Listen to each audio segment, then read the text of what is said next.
Somebody posted at the end of my last news update that Lanny Poffo had died.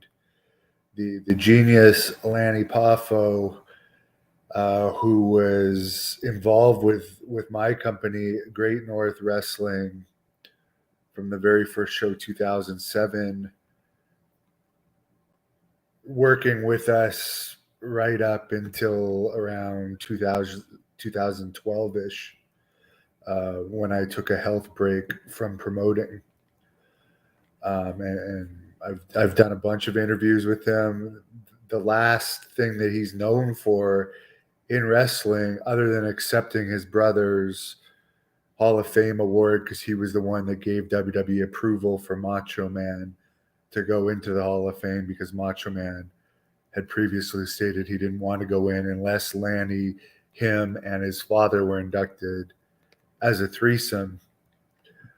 But the backstage fight skit that Lanny and I did that has so many hits online. So I actually thought that was someone's idea of a joke, saying that he passed away, because I remember after his brother Macho Man passed away, he completely changed his diet, and he went from having a belly and stuff to getting extremely skinny, because he was worried that he was going to have a heart attack or something. Of course, Lanny, to my knowledge, he only did a little bit of steroids, which he talks about in one of my interviews, which was around the time that he wrestled Hulk Hogan. He didn't drink much. He never did drugs. He was extremely frugal.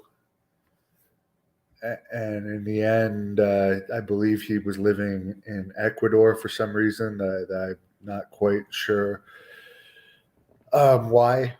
But Hacksaw Jim Duggan and several people in wrestling now have confirmed that he did indeed pass away. So I am sorry to hear that, because overall he was a nice guy.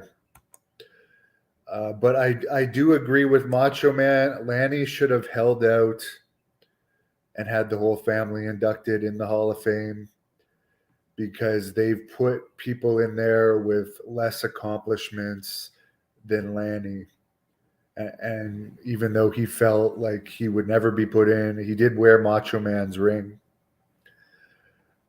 I do believe that they put people like the Von Erich family in there, the entire family, before, even though not all of them had the same accomplishments as like Kerry and David and Kevin.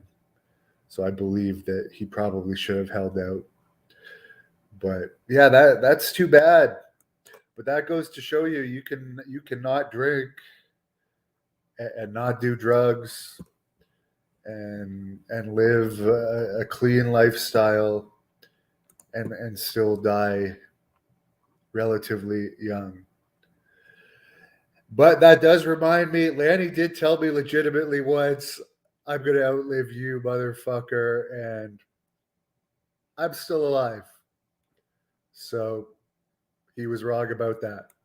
Thank you for watching the Hannibal TV. Please like this video if you enjoyed it, and click the subscribe button to not miss any of our latest shoot interviews, match videos, or news updates. Follow us on Twitter at the Hannibal TV for